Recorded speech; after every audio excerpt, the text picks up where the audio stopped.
Welcome to Afghanistan in Review series. In this episode, we're talking about AI and can AI save Afghanistan's crisis? This is a very important topic because, on one hand, we are going through a major crisis in Afghanistan that involves many aspects, including education. But on the other hand, we also see that a lot of individuals outside of Afghanistan or whether inside of Afghanistan, they resort to very creative ways of trying to do something and create something meaningful for their people and also for the world to see that they are also creative, that they also do something that is based on international standards. And that's why today I'm joined with Alireza Hussaini. He is the founder of Gandom AI and has a long history and background in in technology and also worked in many different sectors inside Afghanistan, and currently he's based in Germany. Welcome to the Afghanistan in Review series, Alireza. Salam, John, and hello everyone who can watch me or listen to this interview.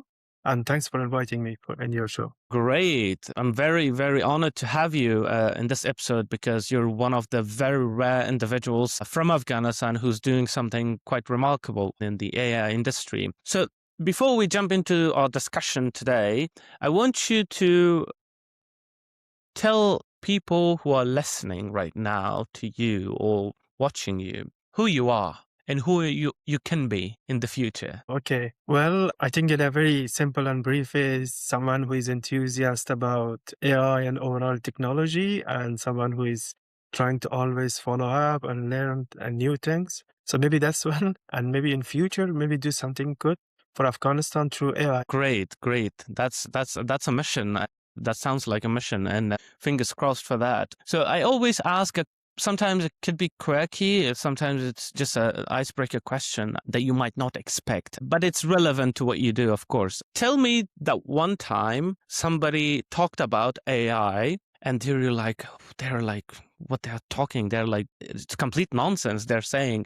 Have you had that kind of moment? Yes, I think I have it at least once. And yeah, that's understandable at the same time because now people are using AI in very different ways. And of course, there are lots of misconceptions at the same time because you can use AI in any way, but sometimes you feel like, okay, they are just wasting their resources. And this is like kind of irresponsible way of using AI or even treating AI, which of course, in for discussion we can talk about it more. But yeah, so I think it's like especially this weird moment. Can you share a bit? Can you share a bit about the details of that time?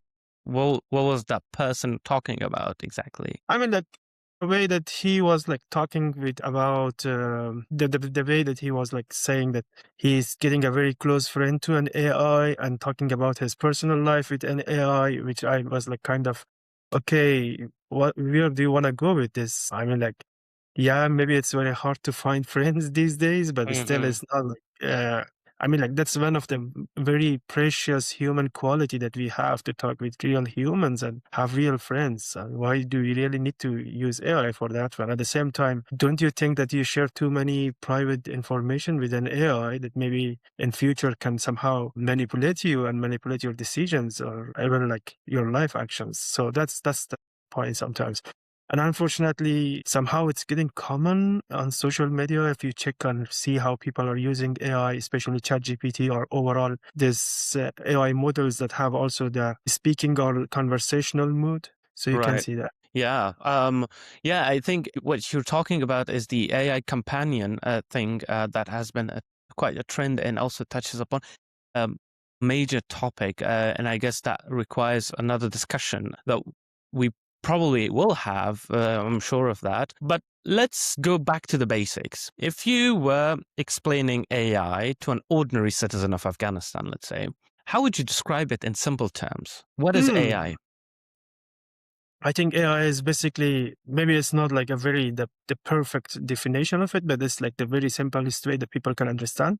And maybe in general terms, it's the way that AI is basically when we humans want to make something like ourselves in terms of brain, in terms of like how it's like learning things and also making decisions or to analysis or articulate something. So it's like the simplest way. For instance, imagine like I want to learn, for instance, how to be a carpenter. So I'm going to a carpenter, like watching and seeing and how the main professional person is doing it or the expert doing it. So it's like the same with AI, and that when I'm going there and I will learn it through observation, like for after 3 months of observation, daily observation, I will learn something, some skills. But the AI, that's with the data. I mean, like we provide them hundred thousands of hours of videos or some other kind of data, and they will learn it and they will find the patterns on it. So yeah, that's maybe the AI. Maybe so. Basically, when machines try to think like human or like try to act like human, that's gonna be like AI. Right. That sounds also a bit scary at some point. But there is also this tendency I've noticed that, especially outside Afghanistan, of course, what's happening in Afghanistan, it's a crisis, and it's been going on for a few years now, and that's to frame AI as a kind of shortcut solution, like as if technology can step in where politics and institutions have failed to provide a solution for the current crisis in Afghanistan. So when people talk about AI and as a solution for Afghanistan, what do you think they often get wrong from the very beginning? Well, I think, well, of course, if you go and ask this question from the AI or Google, maybe they say like about the infrastructure or these kinds of answers. But if I want to just try to answer it from my own personal perspective, I think the first thing is people thinking like they have to take some very big things or big solutions. I mean, like fundamentally solve an issue. Sometimes when people talking about, they feel like it will fundamentally solve all issue, which is totally wrong. At the end of the day, AI is a tool. That's the first thing. The second thing is some people feel like, okay, still there isn't any solution or AI things in Afghanistan, which is totally wrong. There are lots of AI already existing in Afghanistan in different models. And the worst part of it is it's very common. The best, maybe say it like kind of the strong models or kind of big models currently in Afghanistan are the models that running by the de facto power inside Afghanistan. And most of the time it's for the surveillance and also operation, which is very bad. So maybe there are the two issue that we have that most people sometimes make a mistake out of it. But of course, thinking that AI can solve all of our issues is wrong. Or thinking that our country is, of course, we have infrastructure issue, but also thinking that, I mean, like there is no infrastructure inside Afghanistan for AI is also wrong. But also one of the other points, maybe the last point, to not make it too long, is the issue of social perspective of it, social aspect of it. I mean, like just having a model is not like the ultimate things. We need to know how to behave it responsibly with it, especially in the current situation of Afghanistan, that there is a one single authority and there is no civil society, there is no kind of accountability, transparency, and they can govern it or lead it in any way that they want it. So we have to be more, think about it more responsible, we should be more responsible, and we have to take care of the social aspect of it in terms of inequality that it may bring. Also, I mean, like maybe even going with do no harm principle when if you want to talk about it. Right. That's a very important aspect, because what you said the last term, the principle of do no harm, is quite implemented across major sectors, particularly in journalism, but also like spread of information. Well, if we are talking about Afghanistan's problems, because at the moment we talk about Afghanistan, we always talk about problems. Unfortunately, there are problems. That's why we talk about problems. And they're often discussed using technical language, right? We say that, oh, we've got developmental gaps in our technology. It's not that progressive. We don't have that much capacity. Okay, we might have innovation, but it's also lacking in that level. But many Afghans would also say that the core issue is not about those aspects, but it's about power, not the technology itself. So from your perspective, how much of Afghanistan's crisis is actually political rather than technological when we see obstacles towards technological developments of Afghanistan? Well, I have to mention this, that I'm coming from a political background. I mean, like I have a bachelor in political science. I also did a master in political science. So basically, my educational background is more a political background. So I still believe that the issue or the problem of Afghanistan is more political than technical. So yeah, maybe someone from totally AI background say it's a technical, but for me, no. It's still, I believe AI can be a tool to help us to make the situation better, or maybe even worse. It's basically a tool that you can use it either in positive way or negative way. But the main or the fundamental problems of Afghanistan are political rather than technical. I see. I see. I would agree on that, definitely. Political problems are what actually are the obstacles towards development in Afghanistan, particularly at a time when we are going through technological advancement and the rest of the world, and also around the world. At the same time, it's interesting because when we talk about AI as a solution, AI could also be as a solution for power handlers to, especially in authoritarian systems, for surveillance. Let's say China. China is now using AI for its CCTV cameras and trying to rate their citizens based on how good they are, how much good contribution they have given to the society, and that's how they score them. They give them credit when they track them whenever they're in public spaces. But also, it's used to censor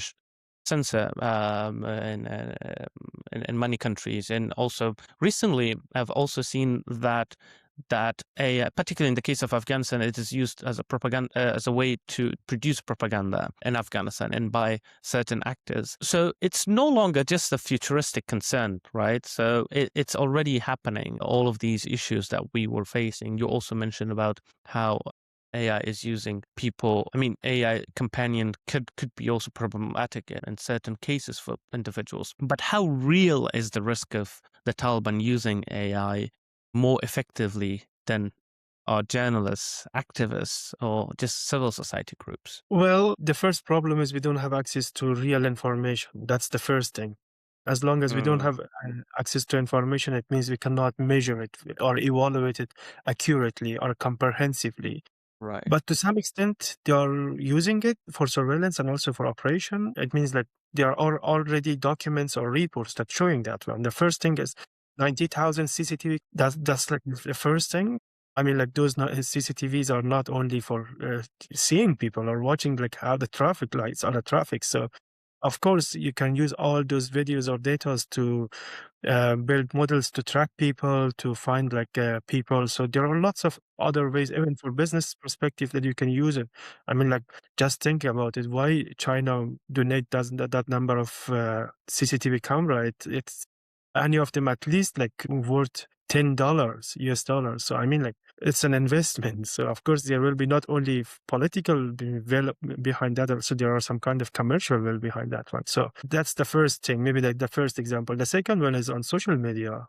We can Hmm. see lots of bots. We can see lots of propaganda that coming out of this AI things, or you can see that how they are using AI, or they are some to try to manipulate the overall narratives, or they wanted to like change the facts, the evidence, or the events.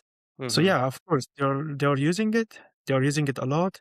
And one of the things that maybe people didn't hear a lot about is the issue of biometrics. I mean, Right. like at least there are two very good research. One of them is very recent about this balloon cameras that recently Dr. Ali Karimi has been published a very good paper about it, that Wow. how the Americans now, the Taliban, use it to surveillance the people. And the second one is also about the biometric data that people have, the Taliban have from the people. I mean, like from the national forces, the previous national forces that they have, and they now can track them in anywhere that they wanted. So basically, they are violating the private data of citizens of Afghanistan. So it shows like they already use it for Hmm. surveillance, they already use it for operation. So of course, there are lots of distractive use of AI inside Afghanistan. I mean, like, we still need to know more about it. That's Right. one of the issue. There is no transparency. We still don't know in any other sectors.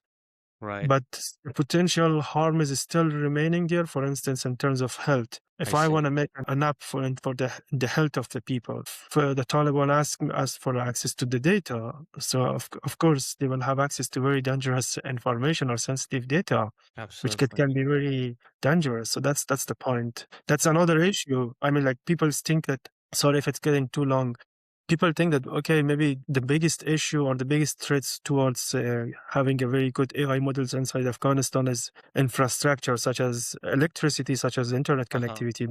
More than that is like the issue of how you're going to govern your data or govern your AI model. I see. Yeah. That data has become another currency in our world today. And protecting it requires also a lot of measures and regulations. And having that in Afghanistan is quite tricky. And I think it's a stretch when we want to focus on that. But of course, there are other ways to it too. And that's why you saw this gap, right, in that space, especially for someone from Afghanistan, because I barely know anyone from Afghanistan to be doing AI or is invested in the very deep parts of what's happening in the AI world and industry. So of course, you also didn't start from theory. You also started a company, an initiative. You founded Gandom AI, right? Which the name itself, if you could give us some detail, why Gandom, which means grain, you could touch upon that as well. But what pushed you to start it in the beginning, and what gap are you actually trying to fill? Okay. First of all, I think it's not about what I'm thinking. It's now turning to a fact that AI is not a hype. AI is not a temporary trend. It's We a knew that reality.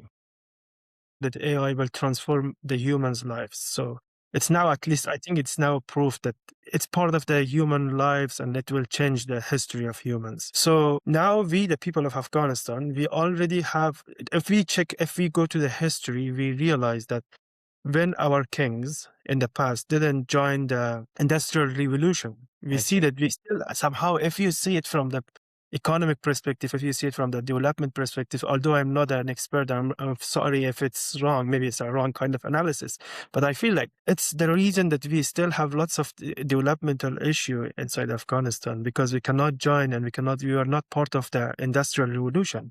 And still we are like facing with lots of issues. At the end of the day, this all economic issues that we have, this poverty and all of them, is because we still don't have infrastructures that the other countries have centuries ago. So now it's the same point. We, as part of the human civilizations or part of like the overall humanity, we have this chance to join this transformation and be part of it, have and define our rule on it. Or still we can ignore it. Yeah. And then it means another 100 years or 200 years that we still stay backward and we cannot do anything, and we are still like, we have to stay and see how others are going to play with us. That's the point, you know? Right. So that's the first, maybe kind of philosophical somehow, or maybe it's wrong, but yeah, that's the first thing. But that's the first thing. The second point is, the issue is people know about AI and people are using it. I mean, like, if you go to social media, even you can see that there are some old men and women in a very remote area of Afghanistan talking with ChatGPT, and they are trying to share something, or people make funny video out of it. So it means like people somehow have access to that information, somehow access to that model. So, but there is a need that you still explain things for people, explain this AIs or the AI technology or models, and inform them about the new ones. And also, more than that, it's important to discuss about it, See. about our own social responsibility and how we as a community should deal with it, with the AI and overall AI technologies. I mean, like, okay, the Taliban are happy, they will have their own surveillance models, but do we as civil society or a diaspora community need to talk about it or not? And how we are going to use AI for Afghanistan at the same time responsibly, in terms Right. of, it should be environment friendly, it should be like, didn't further exacerbate the conflict. I mean, like, these are all important points. So I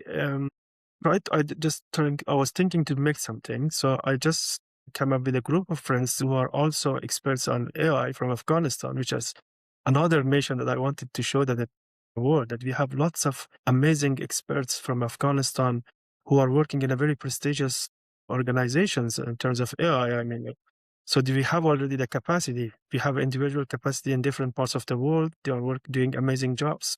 We established Gandom AI. Gandom AI is like, the first mission is to explain, inform, and discuss about AI or technology overall. The second one is provide solution for our problems. I mean, like, there are lots of problems. For instance, nowadays we are we just launched pilot model, a prototype on AI and media, on Afghanistan media. I mean, like after a year of doing research about how currently the diasporic media of Afghanistan or exiled media of Afghanistan facing with issues, we built the website of Gandom AI, which inside it there are 7 AI agents. At least one of like the features of there are 7 AI agents, which they are Cool. working as a 7 journalists. I mean, like we trained, we collect the data of the very prestigious media outlets inside Afghanistan. So we trained models like a journalist, a real journalist. Basically, when you click on the button of like generate an article,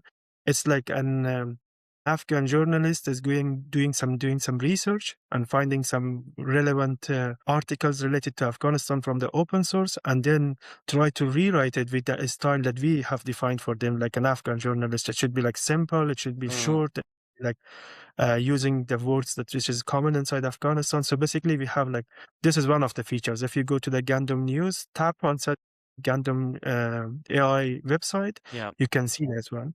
Well, So yeah, I think that just something popped up in my head, and that would be like a lot of journalists might have a pushback on that, right? They would say, "You're replacing our jobs with these AI agents." What's your response to that? well, yes, that's the reality. We are somehow replacing, but we are only replacing the doer doing the repetitive works. I mean, like, if you're still investigative journalist, if you're still working on constructive journalism, peace journalism, any kind of, I mean, like, basically, if you're doing something analytical and something novel, we cannot replace you. No AI can replace you in any field. I mean, like, this is one of the things that I have heard a lot from the AI pioneers or AI experts. But if you're someone doing something repetitive, I mean, like, for instance, you're just reporting that today the soccer match between Afghanistan and Iran, Afghanistan won. So I mean, like, this is not like a very analytical news. I mean, or maybe today Nvidia released this product. So I mean, like, this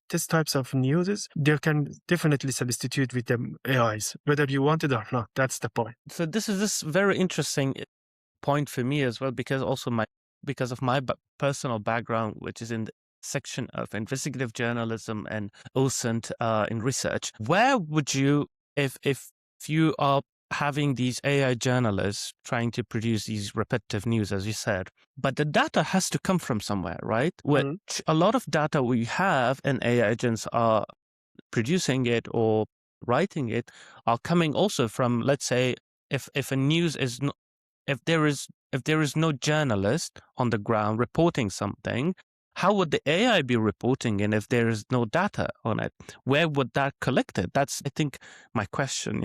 Well, to some extent, I'm totally agree with you, but to some extent not. I mean, like, for our AI agents, we use 2 sources. The first source is there are some open source news collections. I forgot the exact name of it, but there are some kind of open source that gather all the newses. I mean, it's like basically news agencies that provide it.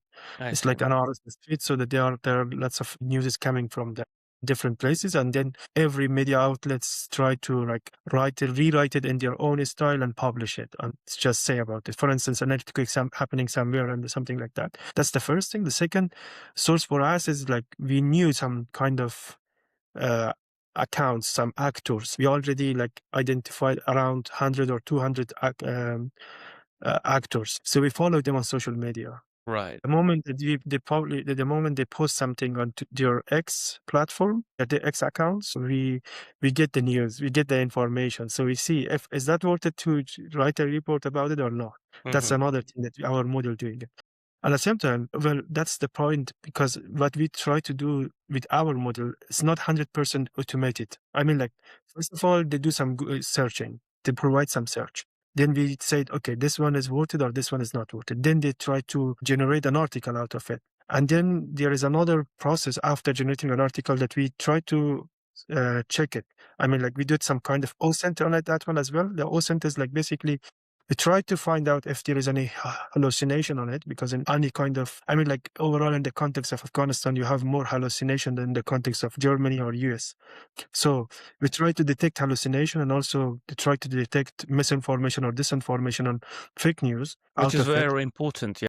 Yeah. So and then again, at the end of the day, again, the last step, or the last step is not even publishing automatically by AI. Still, a human need to read it, and if there is a need to edit, can edit it, and then it will be published. So there is a human behind it to approve these Exactly. articles, right? Okay. That's why we said that's why we claim it's like kind of 80% automation, 20% human activity. Okay.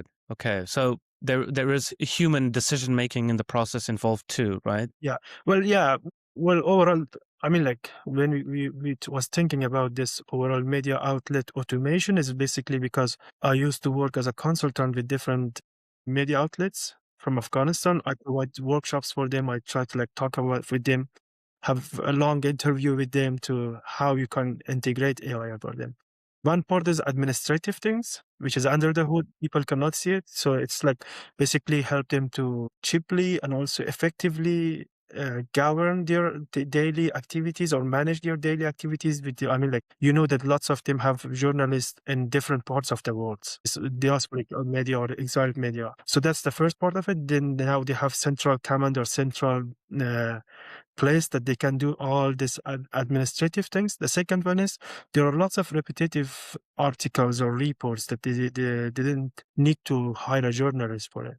I So see. that's, I mean, like, basically we try to make a kind of a resilience model, an Afghan resilience model for the journalism of Afghanistan, or for the overall media of Afghanistan, media landscape of Afghanistan. Great, great. I think even talking about Gandom AI is very fascinating. I congratulate you on starting this, and it's a very important work and appreciate it in the space too. But let's talk about a very important aspect, and that's to do with education, because part of what you're doing with Gandom AI is also education, right?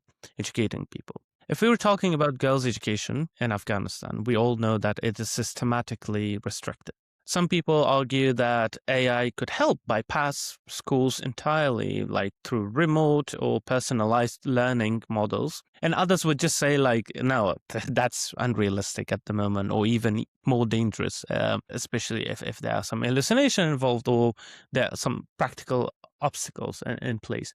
But in practice, what are the biggest obstacles to using AI for education in Afghanistan from your angle? Well, of course, infrastructure again is a big issue, but let me have it in three category or three main obstacles that I can think about it right now.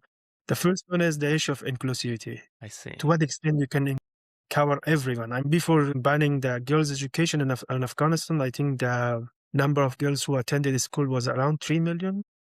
Mm-hmm. I'm really sorry if the data is wrong, but because I don't have, It was, I'm it not was, it was 2 to 3 million. Yeah. yeah, 2 to 3 million people. But do we really think that do all of these 2 to 3 million people have access to AI or even smartphones or laptops? Do they have really electricity and also internet connection? That's the first issue.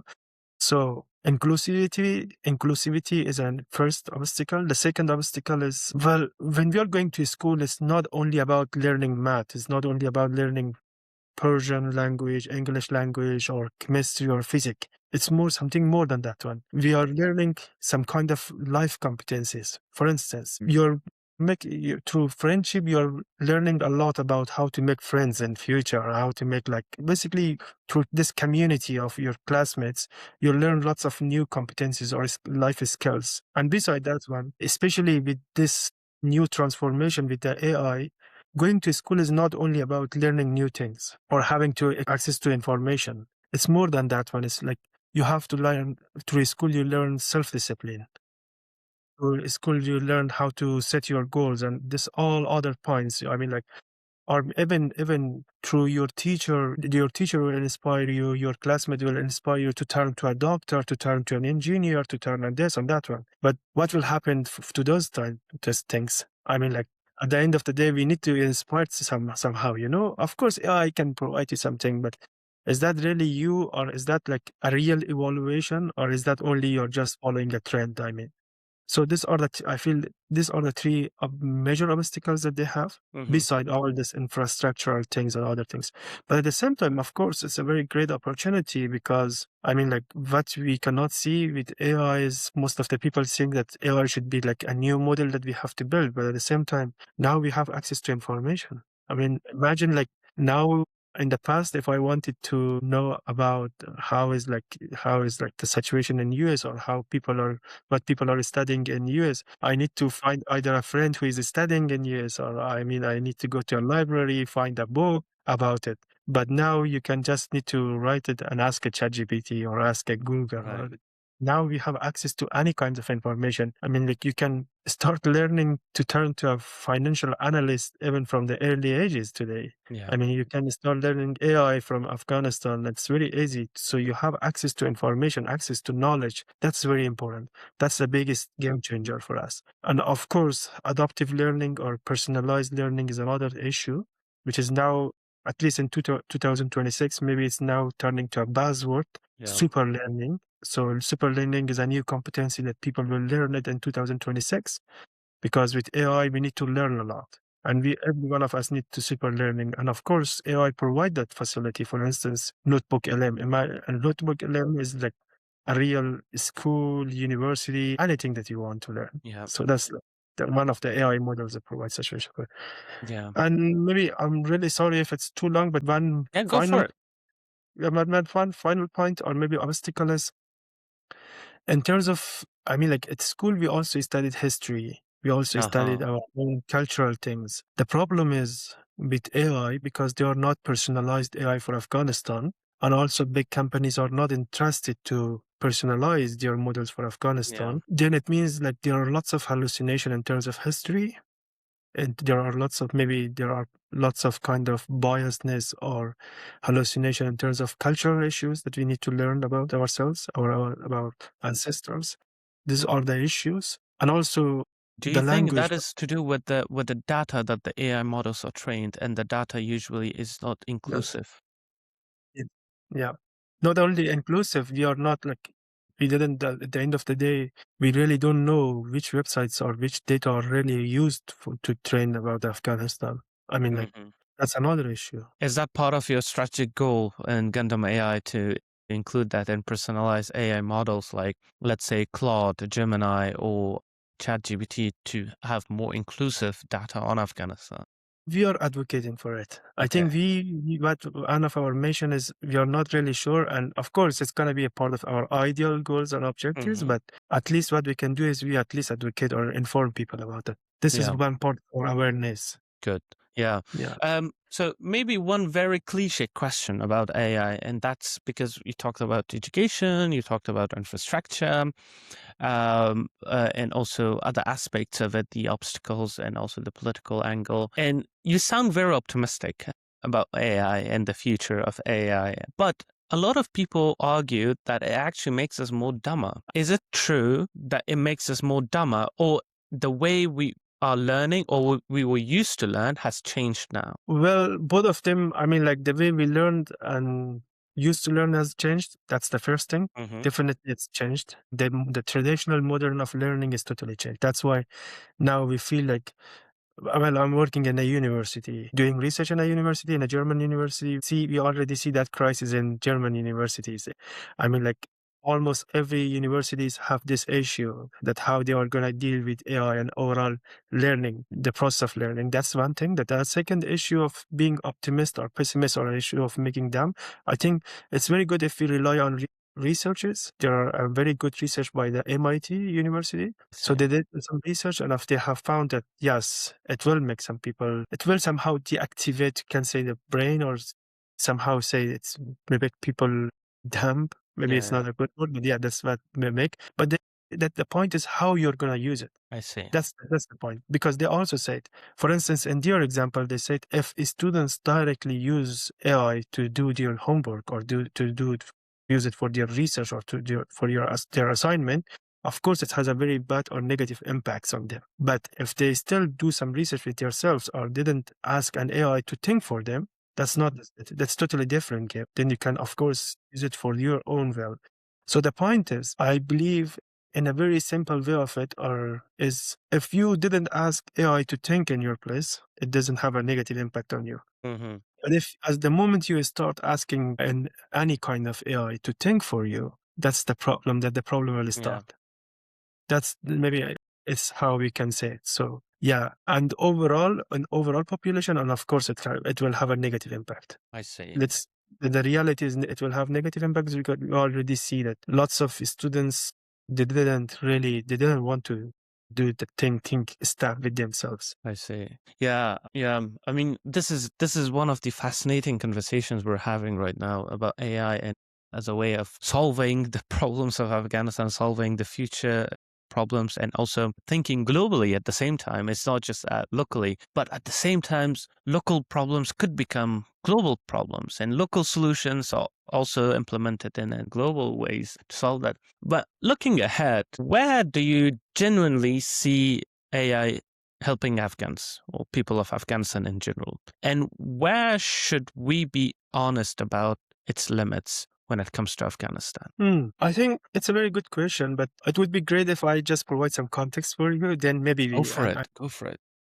I mean, like, if we wanted to have a kind of honest evaluation of the AI and overall AI industry, we have to realize this point that we are not the manufacturers. We are not the people who are going to make it or build or develop the best models. Mm-hmm. So it means like we are dependent to the big companies or big organizations who are working it. And then we have to know that how they are thinking when they are developing a model, especially in terms of language, access to language or access to local information. I mean, like they have at least two general patterns to think about it, or two types of thinking about it. They will develop a model for a language or for a context if they feel like there are lots of people or they have a significant amount of population. For instance, Nigeria. Maybe Nigeria is, or maybe, for instance, India. Well, India is a bit different, but for instance, let's say for Nigeria, maybe Nigeria is not a developed country. They are not very super wealthy people of the world, but their population is a significant population. So it's worthy for those models to invest on that one, on their languages, on their local dialects. But there are at the same time there are some countries which they don't have a significant population, but they are super wealthy, and everyone knows they are like, for instance, UAE. They invest a lot. United Arab Emirates. In terms of population and the ratio of a global population, they are not a very significant amount of people, but they are super wealthy people. They invest a lot on AI, so that's why. Companies are interested to invest and to develop the local things for them, which unfortunately we are not in both of them. In terms of Yeah. population, in a very optimistic way, we are not more than 45 million people. And even that 45 million is divided by two because we have two national languages and, of course, lots of other local languages. It means investing on our language is not like something very ideal for big companies. I So we see. have to do something for ourselves. And also, we are Yeah. not wealthy country. Yeah. We are kind of poor country. So it means, especially with the diaspora of us, if we really think to make AI something that should be really helpful for Afghanistan, we have to work on something and collectively. And one of those collective things is we need to personalize, at least in terms of language. I mean, even in future, if we didn't work, even I'm honestly, maybe it's very super pessimist, but I'm afraid that we lose our digital identity because we are not investing on that, man. I mean, like the Persian of Afghanistan, the Persian language of Afghanistan have lots of different dialects. We have the Hazaragi one. Inside Hazaragi, we have difference of it. And then we have the Shamali one of it from the northern part of Afghanistan. We have the Herati dialects. We have different types of dialects. We need to Literally invest. every province has multiple Yeah, dialects. yeah, exactly. The same thing is with the Pashto. So we need to at least make some pre-trained transformers, some kind of pre-trained models that we can use it in different perspectives. All of us, as a kind of open source things, we need to invest on that one. So, I mean, like one of the very good things that it makes me really happy is what recently John Dot Jamani is doing in Berlin. So basically, with the technical support of Mozilla Foundation, he's working on different dialects of Pashto language of Afghanistan, which is really, really good, at least in Pashto. Because the point is, once you have those dialects, it means you have lots of new information. The model can detect those languages, and it means you can make variety of models, AI models. For instance, personalized AI health models, personalized AI farmer models for agricultural models, cultural models, I mean like business models, service models, anything based on that one. So basically we need those base models or optimization of these base models. So that's one of the things that I want to emphasize, and I want to ask everyone from Afghanistan. I mean, like, okay, we know we have lots of crises. We need to invest in or donate in lots of parts. But I would be really, really happy to see if people of Afghanistan, especially the diaspora, come together and take responsibility and say, okay, we will donate and we will have a kind of crowdfunding to make a one open source model for every one of us, that we will invest on our own Persian language or our own local information or our local knowledge on that one. That's one of the things. The second issue is the diaspora has a very significant role or important role. Hmm. Well, we definitely need AI model. For Of instance, we course, and they cannot. also are more closer to all of these AI models, especially in Western Yeah, countries, no, that I they mean, can advocate quickly, no? yeah. Look, it's very hard for us to have local hospitals or clinics in any part of Afghanistan with lots of equipments. It's super hard for us. It needs a lot of money and resources, and also even human resources. But Absolutely. just imagine if we make a kind of, for instance, once we work on a real application for that one. If we imagine for at least for cancer, for some types of cancers, diagnosing some types of cancers, we have AI models that only take photos of the scans, the health scans that the people have. And just to identify, okay, is that a cancer or not? If it's a cancer, which kind of a cancer? Or tuberculosis. Basically, we provide a mobile application model or mobile initiative that in each villages of Afghanistan will at least find out, or doctors at least find out the real issue I or see. diagnosis.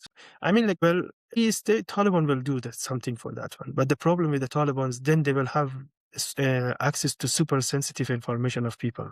And has to do with control of that data too. Yeah. So the diaspora, the main rule of diaspora in here is two things. The first thing, we provide access to very basic services for the people inside Afghanistan. We Hmm. help them have access to this one. The second thing is, I mean, like, it's not important that we, the diaspora people, are good people or bad people. It's the issue of the mechanisms. For instance, when I'm making such a model in Germany, I have to stay committed to all kinds of GDPR rules that the European Union have. And still, I need to, I mean, like, stay committed to lots of standards in here. So it means basically when people using my product inside Afghanistan, it can be like, they don't need to be worried about their sensitive data, because there are lots of mechanisms that makes me accountable, that makes me transparent in terms of their very sensitive and personalized data.